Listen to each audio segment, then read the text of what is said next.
Olá, caríssimo colega advogado, é um grande prazer reiniciar aqui com você aquela sequência de vídeos, que nós nos comprometemos a fazer sobre responsabilidade civil e erro médico e sob três ângulos, O primeiro ângulo do consumidor, do paciente, o segundo, que vai ser a abordagem que nós faremos hoje, do médico, e o terceiro, na próxima segunda-feira, em que nós trataremos do erro médico, responsabilidade civil, sob o ângulo dos hospitais. Então hoje nós vamos falar então sobre a responsabilidade civil por erro médico, como se você fosse o advogado do médico. No primeiro vídeo nós vimos essa abordagem como se você fosse o advogado do consumidor, do paciente. Nesse caso, você será o advogado do hospital. Desculpem, do médico, já falei que era do médico, o próximo que será do hospital. Tá certo? Vamos tratar desse assunto agora, então acompanhem.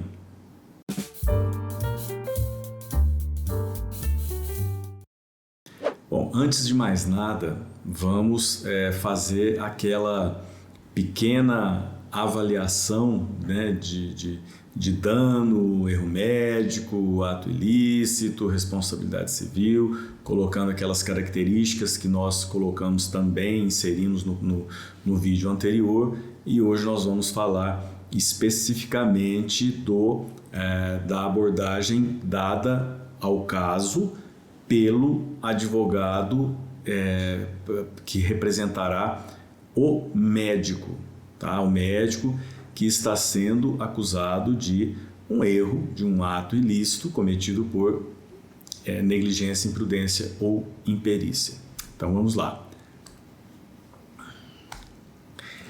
Primeiro, como nós tínhamos feito no vídeo anterior, vamos entender então o que é um erro médico. O erro médico é um ato ilícito com fundamento na negligência, imprudência ou imperícia, que são as modalidades da culpa, causado por ação ou omissão, fazer ou deixar de fazer alguma coisa, por profissionais da saúde, não apenas o médico. É chamado de erro médico, mas ele se estende aos profissionais da saúde. Então vamos lá. Então o que é essa responsabilidade civil? A responsabilidade civil surge quando há um descumprimento de um dever jurídico.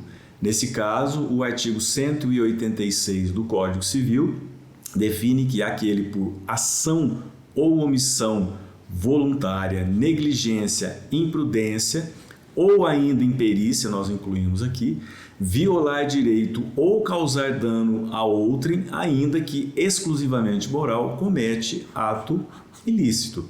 Então, neste caso, nós temos o ato ilícito cometido pelo médico. Aqui nos importa a atuação do médico, ou ação ou omissão.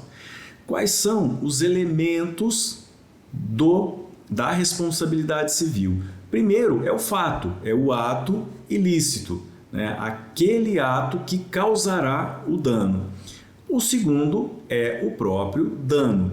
E o terceiro é o nexo de causalidade, ou seja, é o nexo causal, que é um vínculo existente entre o dano e o ato ilícito. Portanto, nós temos um ato que provocará um dano. Este nexo causal aqui, que une o ato ao dano, é essencial. Porque se não houver dano, não há ato ilícito. Se não houver o próprio ato ilícito, obviamente não terá o que se responsabilizar e o que se indenizar.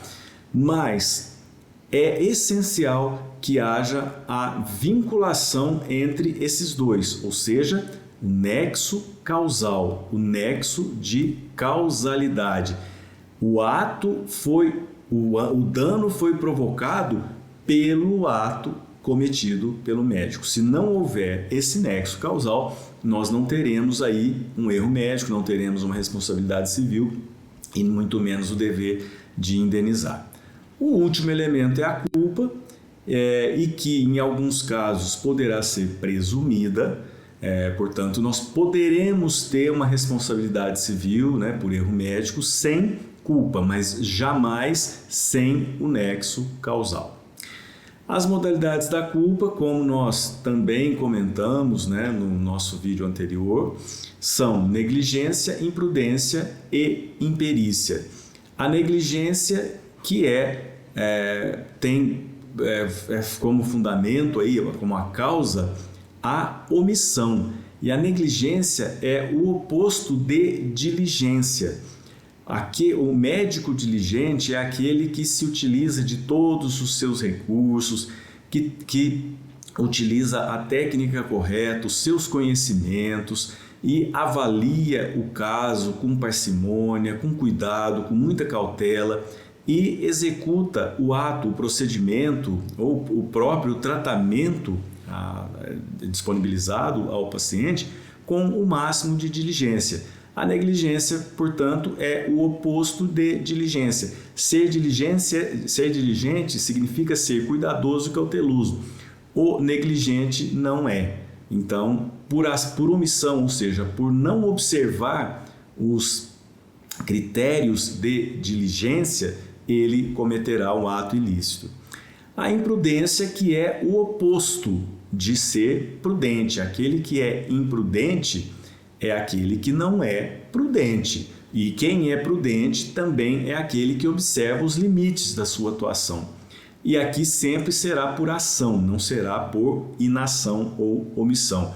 Aquele que comete imprudência, ele ultrapassa os limites. Aquele médico que se utiliza de uma técnica não convencional e cuja eficácia ainda não está comprovada, mas mesmo assim ele a utiliza e não dá certo.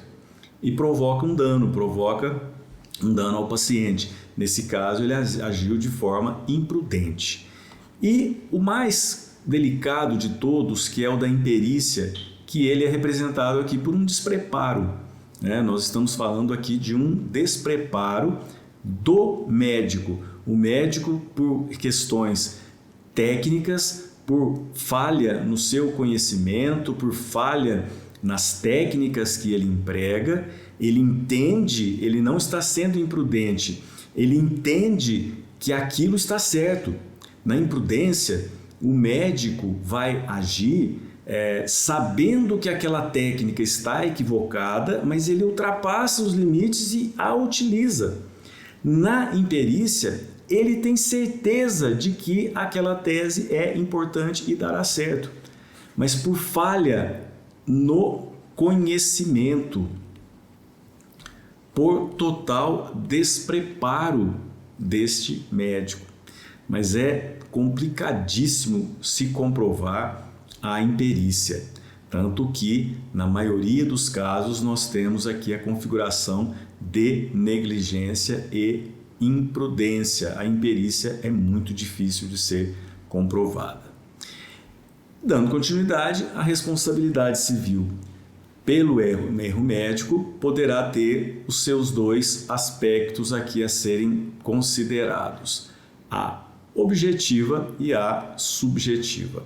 A objetiva, que pode ser a pura ou própria, que é decorrente de um ato ilícito da atividade empresarial. O que é essa atividade empresarial? Tudo aquilo que é disponibilizado pelo hospital, um centro cirúrgico, uma área de transporte das macas, uma maca correta, com todos os seus quesitos de segurança ali instalados, uma UTI, as instalações de hotelaria, né, como são chamadas. Então, sempre aquele exemplo, imaginem um paciente que por um erro na concepção do banheiro, que não tem os recursos de acessibilidade, esse paciente cai e acaba sofrendo uma fratura. Este é um erro que não é provocado pelo médico, pela equipe médica. É sim provocado por questões empresariais, por questões da estrutura do hospital.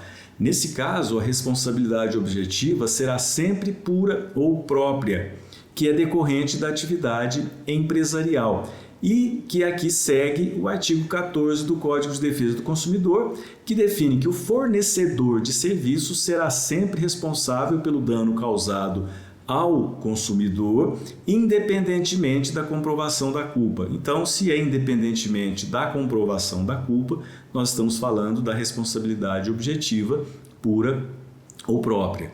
Já esse ato, se for decorrente de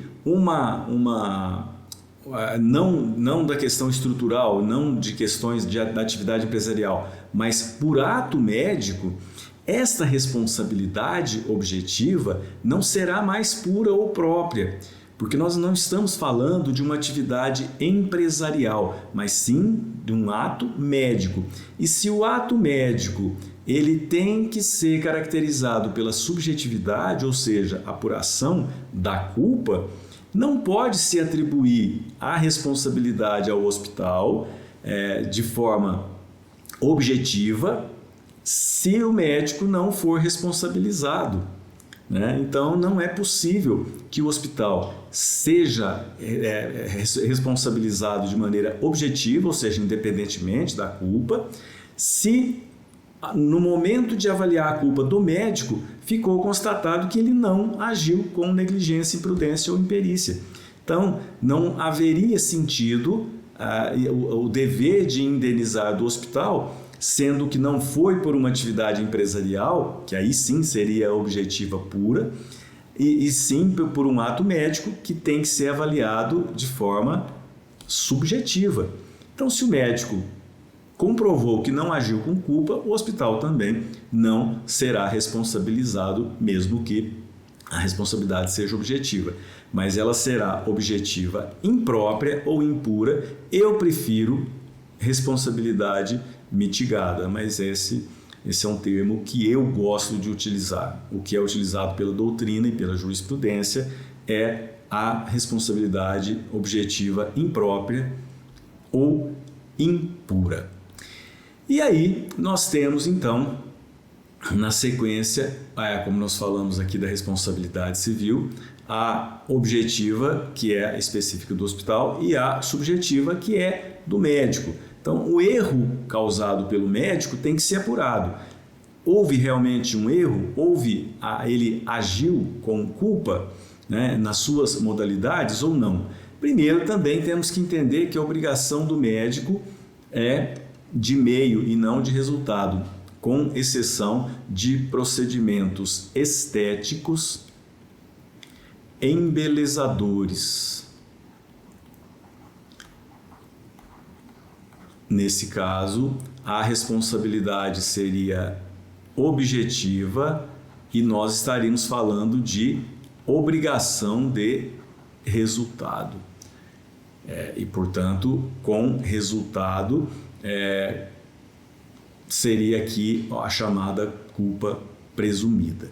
Mas não é a base, não é a regra. A regra é responsabilidade do médico baseada na exceção do parágrafo 4º do artigo 14 do Código de Defesa do Consumidor, que significa que os profissionais liberais terão a sua responsabilidade aferida por avaliação de culpa. Se não tiver culpa, não tem obrigação de indenizar.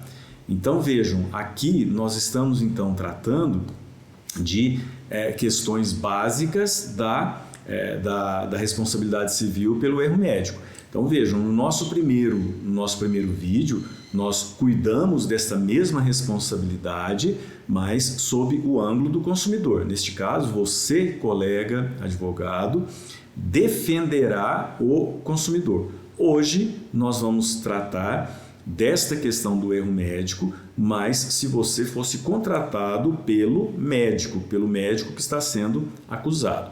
Primeiro, obviamente, é a reunião, aquela base para todas as conversas jurídicas.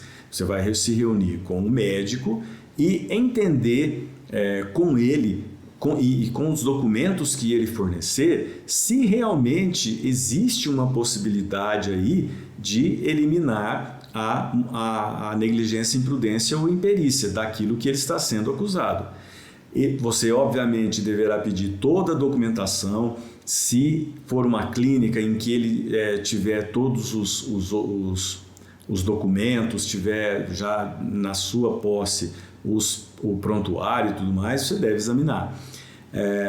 Outra questão importante, deve ser avaliada aí a representação no Conselho Regional de Medicina. Precisa verificar se, quando houve essa acusação de erro médico, e aqui no caso foi proposta já uma ação, nós já estamos entendendo assim, se teve uma representação, uma denúncia, se houve uma denúncia no Conselho Regional de Medicina, se foi instaurada uma sindicância e, por consequência, um processo ético profissional. Isso precisa ser conversado.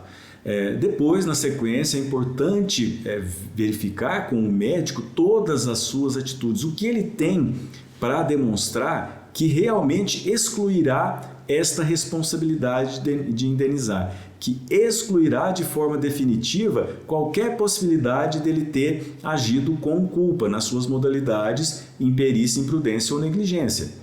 Essa conversa e análise dos documentos ela é fundamental. Caso você tenha acesso a esses documentos já de pronto, você já pode dar a sua decisão se é um caso ou não que você gostaria de patrocinar. Nós estamos falando aqui de uma análise positiva, de que você entende sim que será importante representar esse médico. Então, primeiro, verificar a literatura médica, verificar a jurisprudência e a doutrina em relação àqueles excludentes de ilicitude que estão ali elencados pelo médico nessa primeira conversa que você vai ter. Analisar, porque nós estamos falando de esferas de julgamento independentes, como a esfera penal, civil e administrativa, no caso a ética, pelo conselho, mas é importante entender se há outras motivações também. Se já foi instaurado, por exemplo, um boletim de ocorrência e esse boletim de ocorrência poderá dele advir um inquérito policial, se já foi então feita uma denúncia no Conselho Regional de Medicina e aí poderia já ter sido instaurada uma sindicância ou até mesmo já estar na fase do processo ético profissional, tudo isso você tem que verificar, não pode deixar passar essas informações que são vitais. E depois entender como médico todos os trâmites do processo. Ele tem que saber que logo depois do início, citação, contestação, impugnação, nós vamos ter muito provavelmente a designação de perícia. Uma perícia médica que será feita por um perito indicado pelo juiz. Alguns indicam institutos de saúde, outros já têm um profissional. E aqui é muito importante, mais uma vez, se utilizar de literatura médica atualizada, jurisprudência, doutrina, para defender o seu cliente. Não é possível que você não se atualize, é absolutamente necessário. E com isso também já indicar para o médico a necessidade de um responsável técnico. Mesmo que o médico assuma essa responsabilidade, não, diga, deixa comigo que eu mesmo faço os quesitos, eu assumo tudo isso. Não é bom, é importante ter um assistente técnico indicado que elaborará os quesitos e atuará junto com você, advogado, na defesa desse médico que está sendo acusado de um erro médico e aí você tentará comprovar que não foi dessa forma, que ele não agiu com culpa, não cometeu um ato ilícito, como está lá no artigo 186 do Código Civil. Então é importante você indicar o assistente técnico. Em muitas das situações, o próprio médico tem um assistente técnico para ser indicado.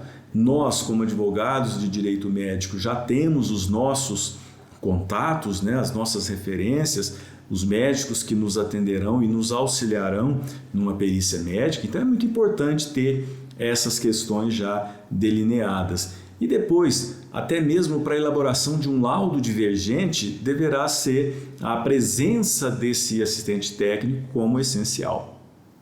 Então, esses são os passos básicos que nós devemos seguir, tendo em vista uma responsabilidade civil por erro médico, e aqui você, advogado, defendendo o médico. No nosso primeiro vídeo, você patrocinou a causa em relação ao paciente. Hoje você atuará defendendo o médico, portanto, analisar todas as questões que nós comentamos sobre responsabilidade civil objetiva e subjetiva, porque do lado do médico a análise será subjetiva, portanto, com avaliação da culpa, você tem que excluir a imperícia, imprudência e negligência desta acusação de erro médico do seu cliente, que será o médico.